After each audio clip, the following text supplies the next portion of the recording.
Welcome to the Division of Local Services webinar relative to submitting Proposition 2.5 votes using DLS Gateway. My name is Jennifer McAllister, and I support training initiatives here at DLS. Before we get started, I want to remind participants that this webinar will be recorded and posted on the DLS YouTube channel for future reference. Please submit any questions you may have using the Q&A function on the menu bar, and they will be answered at the end of the presentation. Today's webinar will be led by Deb Wagner, Director of Accounts for the Bureau of Accounts, and Jean Voskov, Bureau Chief for the Data Analytics and Resource Bureau. And now I'm going to hand it off to Deb to start the presentation. Thank you. Thanks, Jen. Next slide, Jean.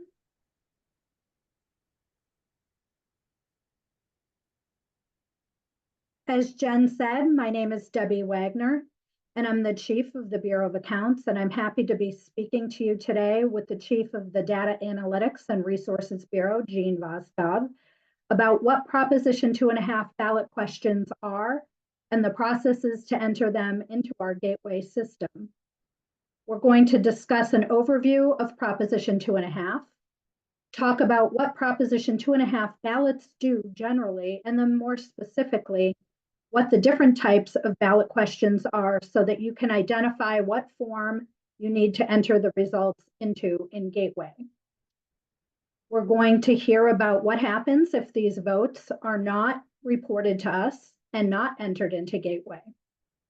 Finally, we're going to discuss what information is required for vote submission and specifically how to fill out each of the votes forms in Gateway. And then we also have some additional resources for you at the end of the presentation. Next slide.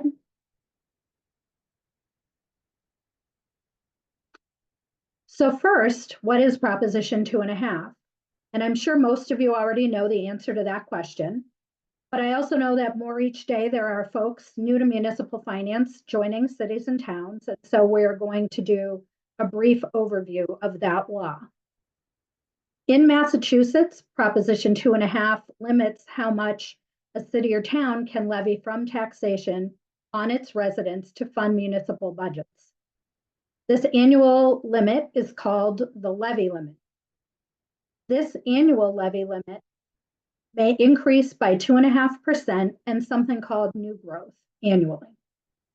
The law also included provisions to allow cities and towns, with the approval of the residents at a ballot vote at an election, to exceed this annual limit.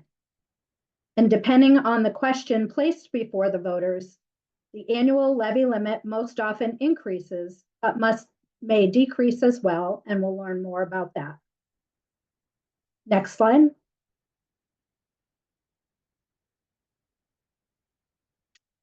So what are Proposition 2.5 ballot questions? As I said earlier, these are questions that, if approved by the voters, allow a municipality to increase or reduce its annual levy limit. The purpose of placing these questions on a ballot at an election is that it allows taxpayers to have control over significant tax increases and decreases. The tax dollars raised from such increases passed by the voters allow cities and towns to address budgetary needs, fund capital plans, or if an underride is passed, reduce its tax burdens. The process to have a Proposition 2.5 election is that a majority of the select board or council votes to place the question or questions on a ballot. The question needs to be passed by a simple majority of the voters to take effect. Next slide.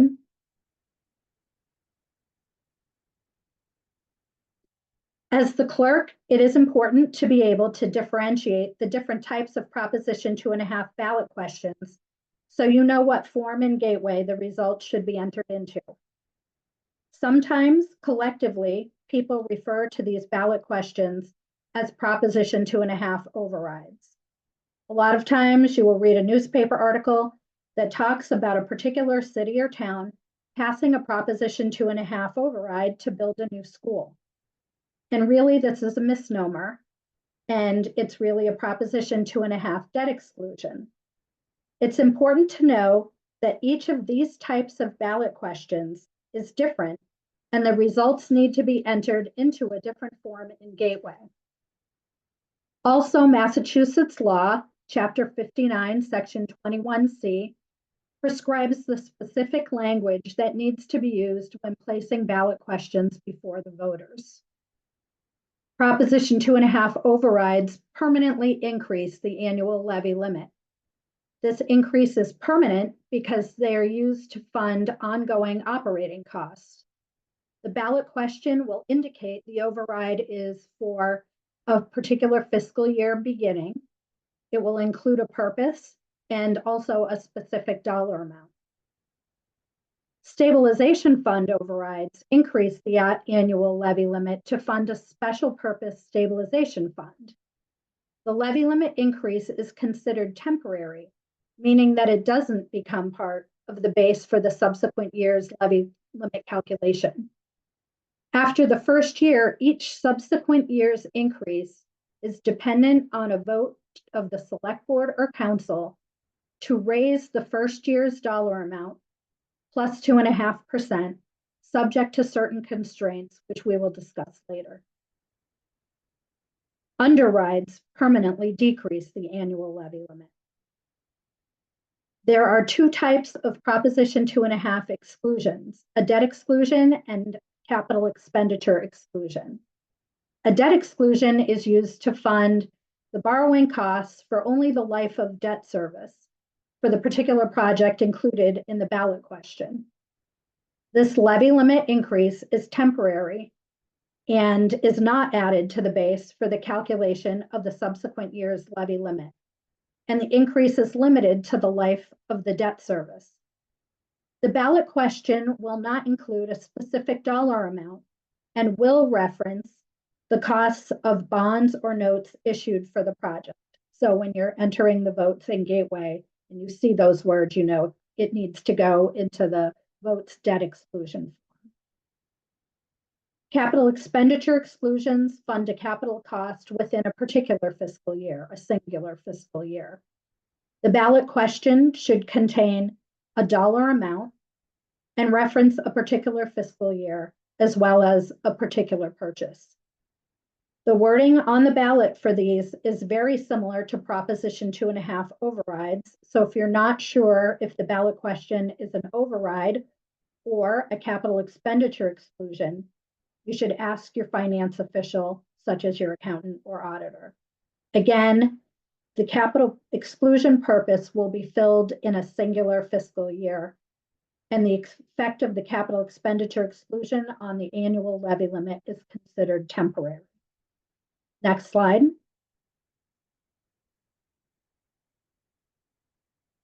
So I'm going to just quickly go through a little more detail on each of the different types of ballot questions.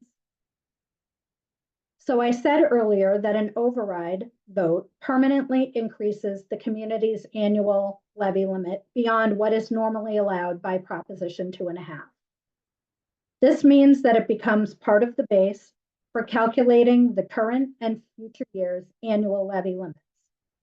The reason this increase to the levy limit is permanent is that the additional taxation will be used to fund an ongoing operational cost.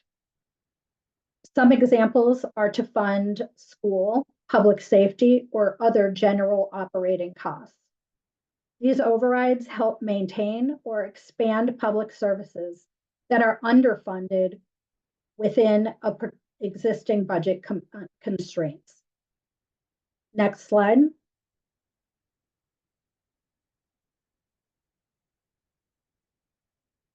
Stabilization fund overrides temporarily increase the annual levy limit, again, meaning that it does not become part of the base for calculating future levy limit calculations. And funding beyond the initial fiscal year requires approval from the City Council or Select Board. Tax revenue generated from these ballot votes will be used to support long-range capital planning or build or augment reserves and provide for financial preparedness. Next slide.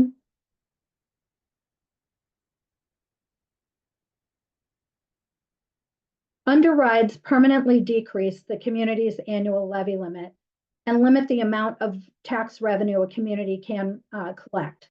These ballot votes are pretty rare, and looking back at our history that we maintain, there have only been about 4 statewide since 2020. It's hard to come up with an exact reason why someone might vote an underride, but perhaps they passed an override to fund something that was going to be a recurring cost operationally, and then that need went away. Next slide.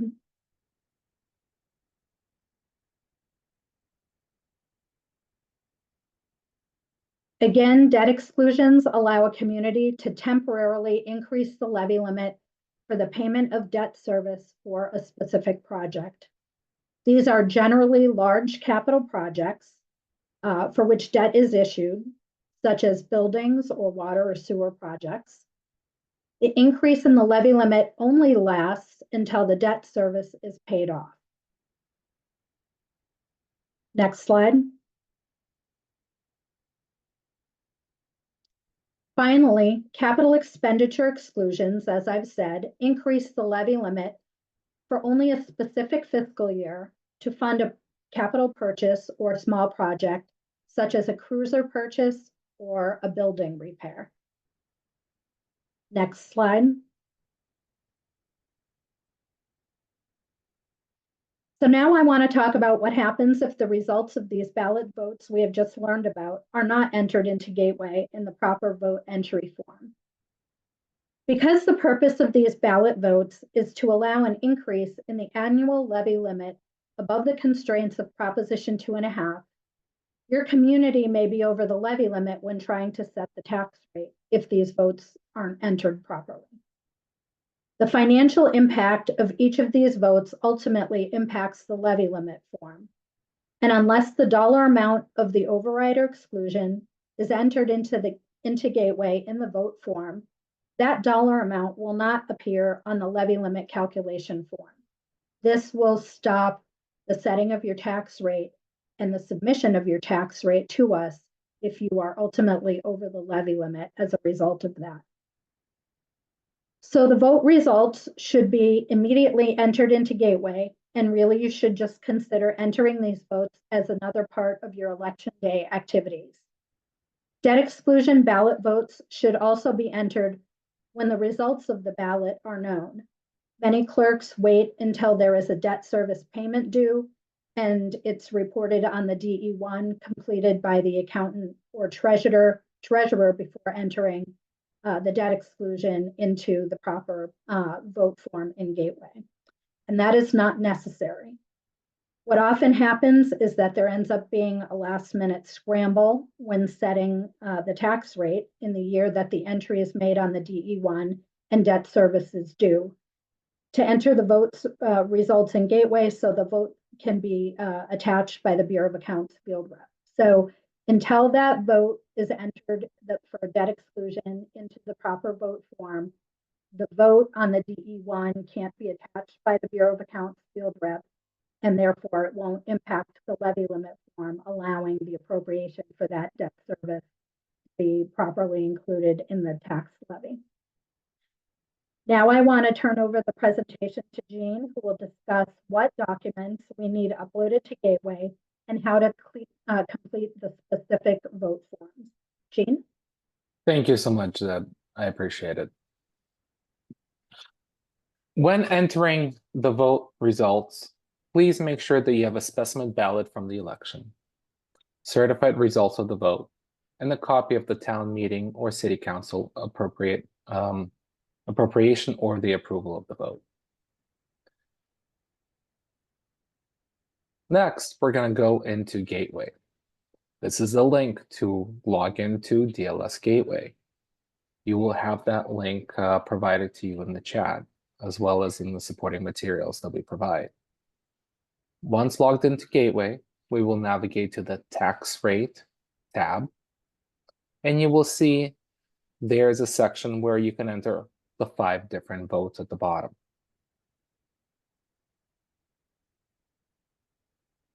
Here, I'm already in the tax rate tab in a testing environment of Gateway. I'm going to start with the debt exclusion vote.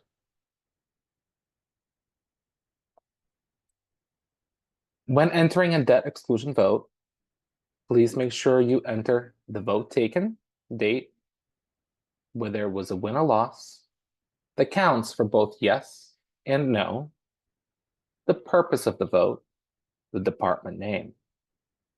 You will then upload the specimen ballot and the results, upload the approving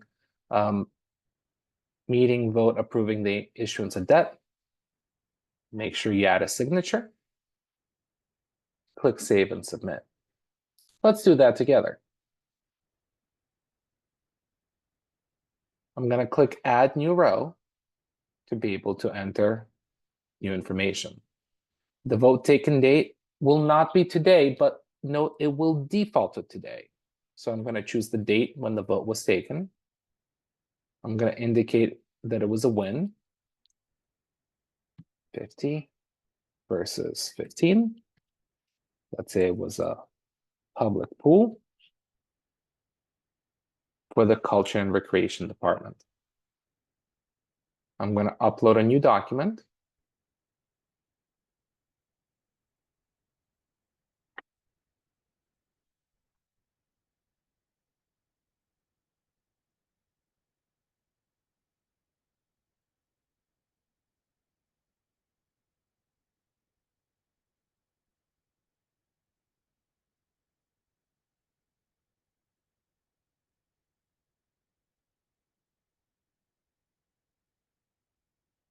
Make it visible to the community.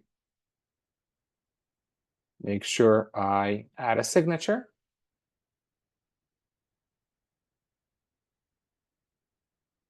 Click Save. And please make sure to click Submit after you click Save.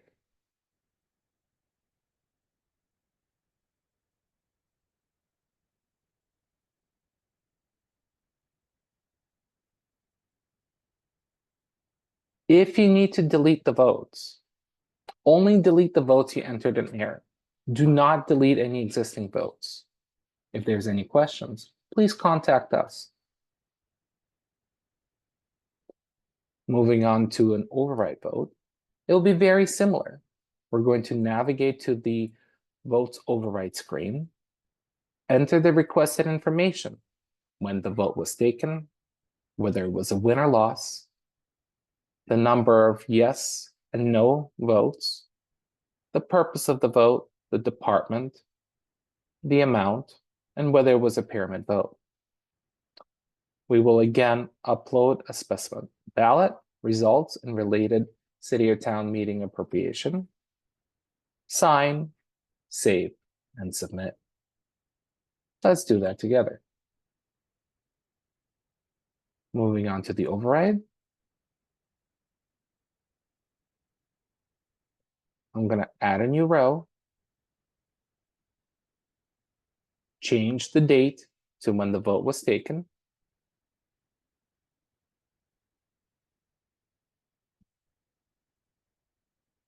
Let's say in this case, it's going to be a school budget.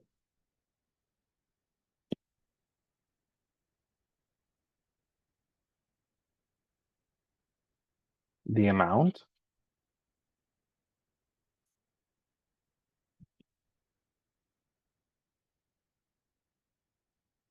I'm going to upload a new document.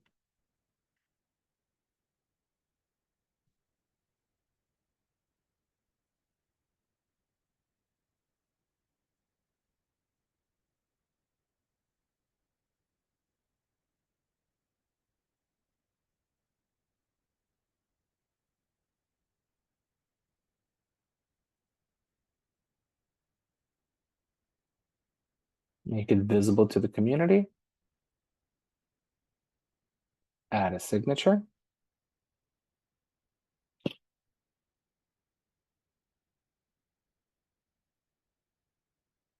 And again, I want to make sure I click Save.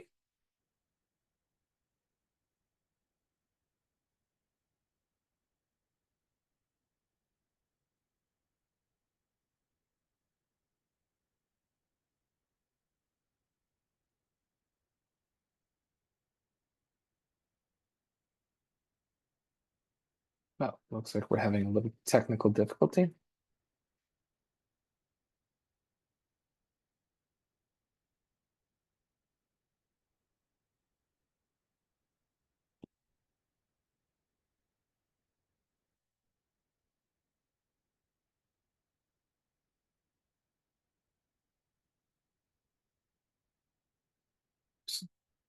Apologies. And then submit.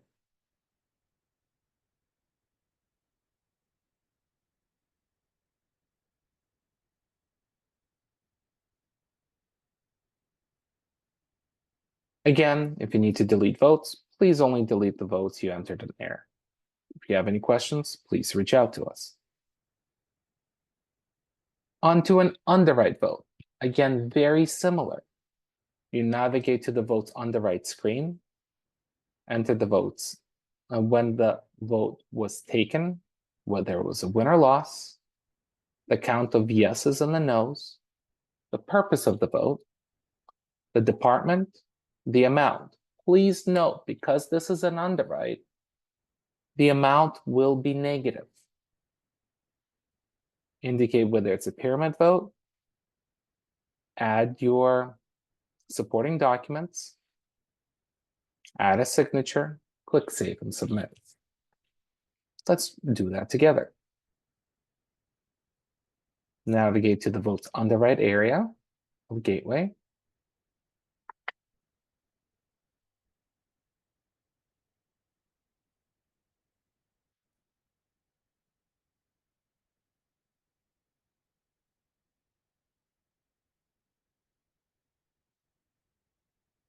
So let's say reduce real estate and personal property.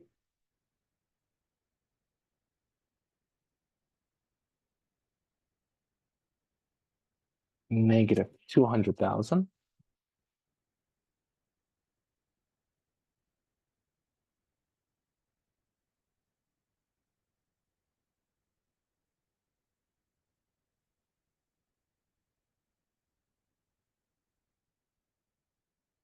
Add my signature.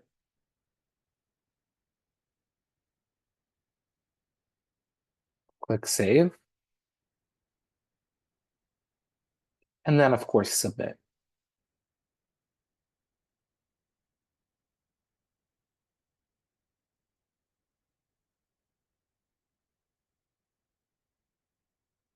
Moving on to capital exclusion. Again, very similar to the prior ones. We try to make it as consistent as possible. Navigate to the Vote Capital Exclusion screen. Enter the requested information. When the vote was taken, whether it was a win or loss, the number of yes and no counts, the purpose of the vote, the department name, the amount.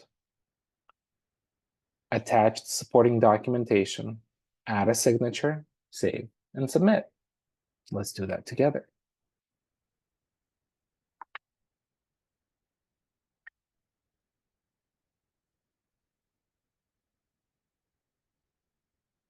Change the date. It was a win. Let's say it's a police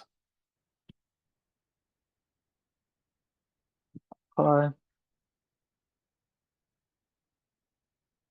Public safety. 60,000. Upload a document.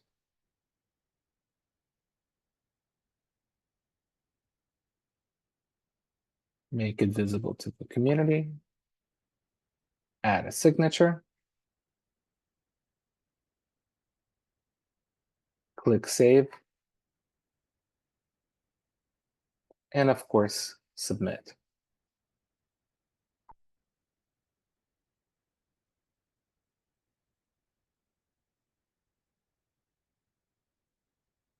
Finally, onto the stabilization fund.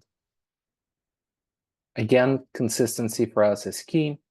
We're gonna go to the Vote Stabilization Fund screen, enter the requested information when the vote was taken, whether it was a win or a loss, the count of the yes and no votes, the purpose of the vote, the department, the amount, attach the supporting documents, add a signature, save and submit.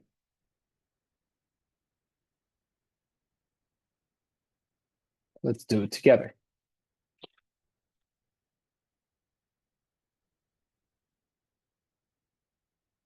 Enter when the vote was taken. In this case, it was a win. For capital purchases.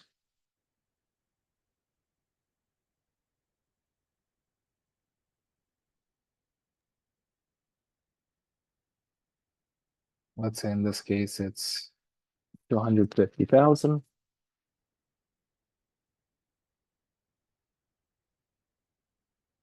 Added supporting documents.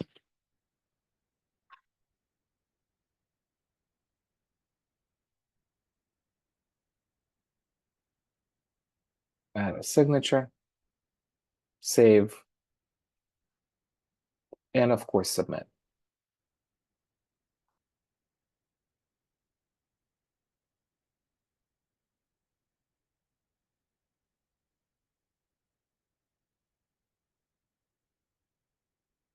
If you have any problems, please reach out to us. We're here to help. You can reach us at dlsgateway@dor.state.ma.us. Additionally, if you have any kind of feedback on Gateway, whether it's good or you'd look to see something changed, something improved, email us. Let us know. We're here to make the system work better for you, to make it more efficient, more user-friendly, more intuitive. Go ahead, Deb. So just before we really wrap up, I wanted to make a few points, if that's okay with you, Jean. Yes, please. So really, the big takeaways from this are that we need you to enter the votes into Gateway when the results are known, including debt exclusion ballot votes. You don't have to wait until debt is issued and payments are due to enter those votes into Gateway. So the sooner the better. And really just considering entering vote results as part of your election day activities is just something that you should do. Please make sure you press submit when complete. That was one of the, when I took over approving these votes in Gateway, that was one of the big things that I found is everybody, they're all in form entered or form saved status. And so I had to go in and sort of look for ones that weren't approved yet.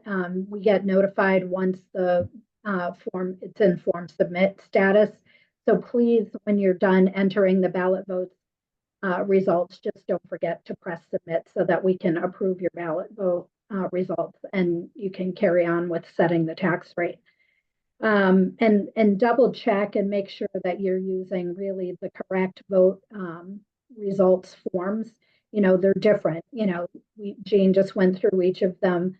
They each have a different function and appear on the tax rate on different levy limit form on different lines. And so it's important to use the correct vote form. And make sure just that you fill out those vote forms completely, including all of information for all of the fields.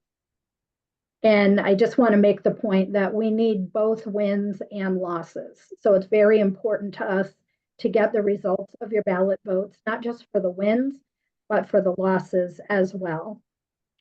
You might be wondering why it is that we need city or town meeting city council or town meeting appropriation or debt approval votes. And that's because a ballot question could win at an election, but the actual town meeting vote or city council vote to approve debt might fail, as well as an appropriation for costs that might have been contingent on the passage of a Proposition 2.5 override. So the amount you're allowed to tax additionally is limited to the lesser of the amount included in the Proposition 2.5 override or capital exclusion ballot vote or the appropriation. So it's important to include that for us so that we know if your levy limit form should be impacted because you might have had a ballot passed that wins at an election, but the actual town meeting or city council appropriation vote failed. So that's why we asked to see that as well.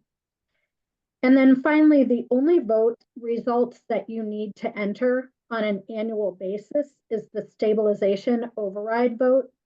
So for all the other votes, it's one and done. Once you've entered a debt exclusion ballot vote or an override vote into the gateway votes forms, you don't have to do it again the next year. It's permanently in the levy limit calculation, and so you don't need to do that. We had multiple communities that put votes in a second time. It doesn't duplicate, but it requires there be an action like an approval of the form.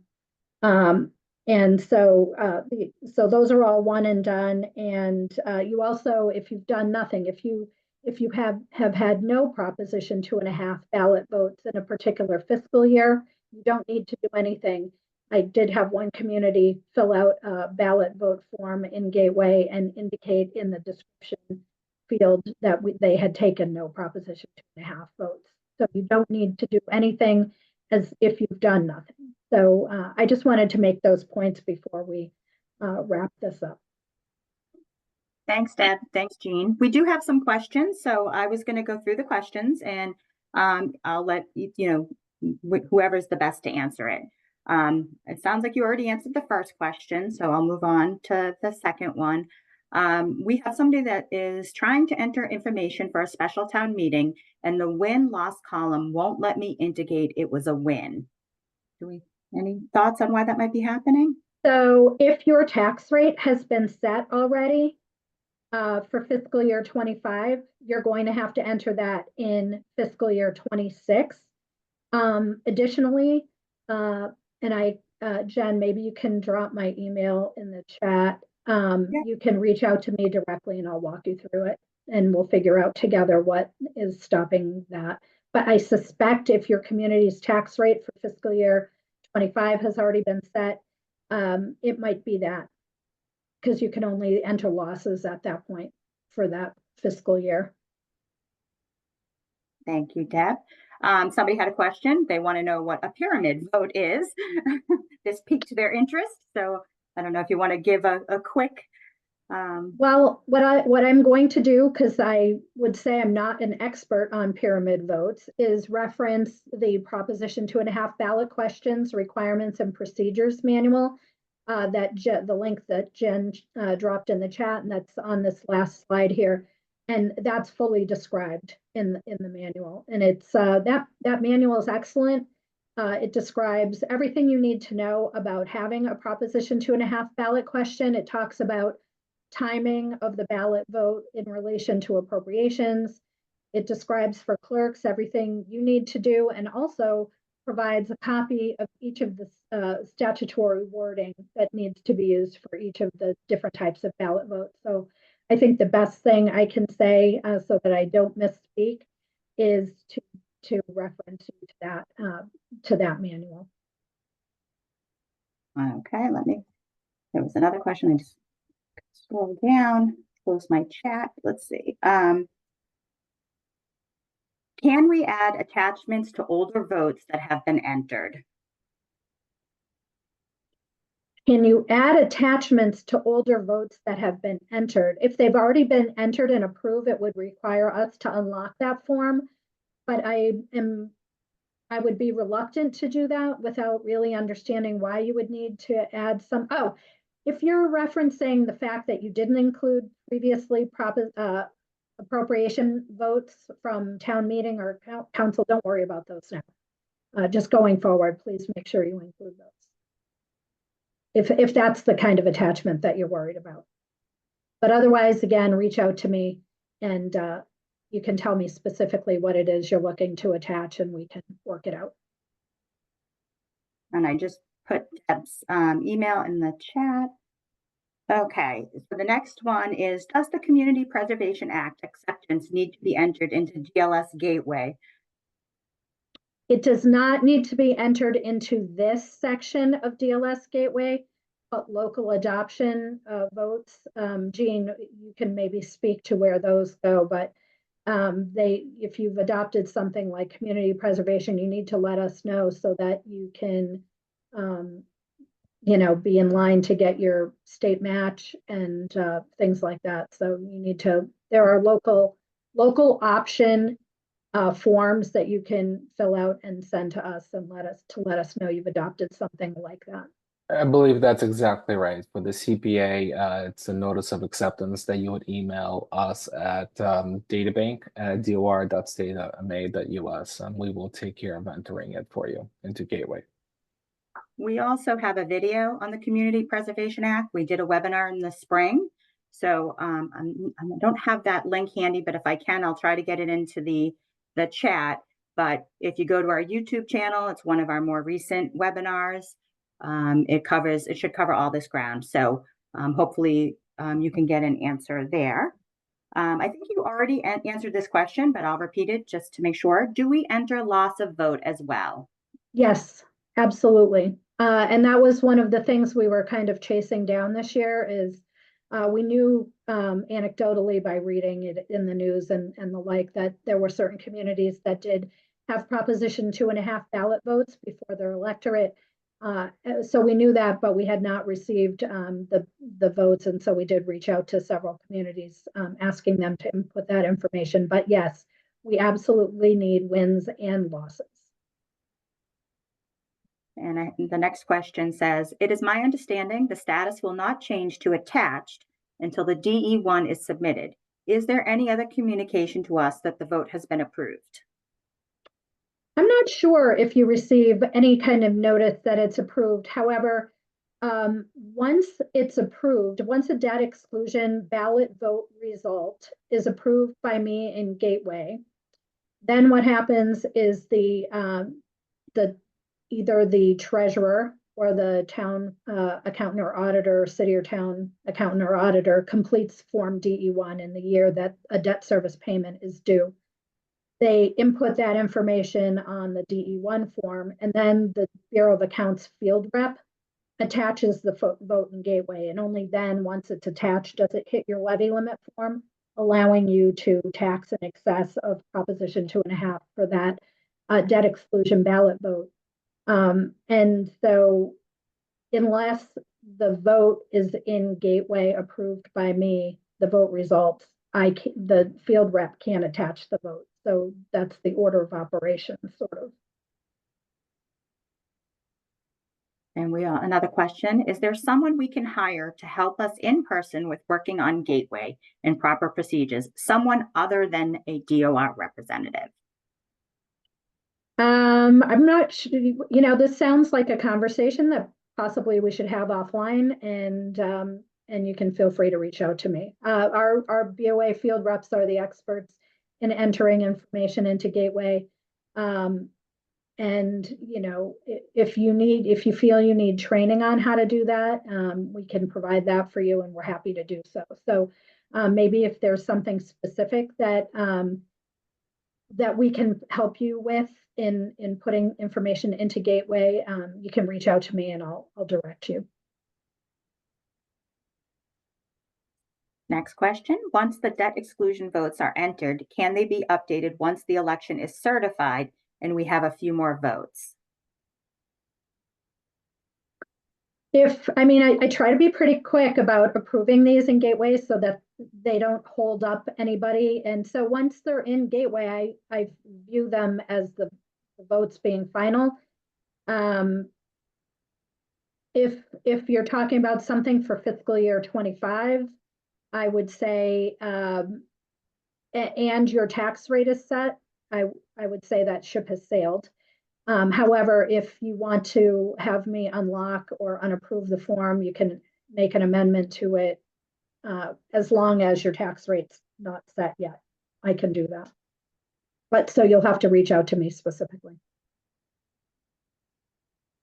And the next one is just a comment that our sample examples should include losses. We can take that into consideration for next time. We also have, is there a way to print out the sheets we fill out in Gateway? Some way other than taking screenshots? Jean, I didn't notice, is there a print button on the bottom of each form? Let's take a look. We do There have a is. print.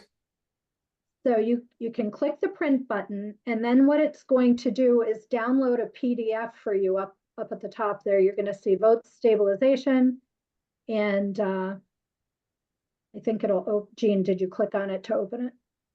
Yes. Yeah, and so here it comes. So that's what you'll see. So there is a print function on each form. And then our last question is, would you be interested in coming to the clerks conference and doing a training session? I have requested the clerks that I do that, and have been told that Jean and I will be invited in the spring. So happy to join you, and would love to do that for the clerks there. Well, thank you everyone for joining us today. I hope this was helpful. Thank you, Deb. Thank you, Jean. Appreciate you taking the time to share this important information with local officials. I will be following up with an email that will include this video presentation, the links, other relevant information. Feel free to reach out to Deb or Jean if you have any questions. Their emails are on our website, on the front page of the website, so easy to find. I did put Deb's in the chat, but again, feel free to reach out. We're here to support you, and we hope you'll join us for another webinar in the near future. Thanks, everyone. Thank you, Thank you. everyone.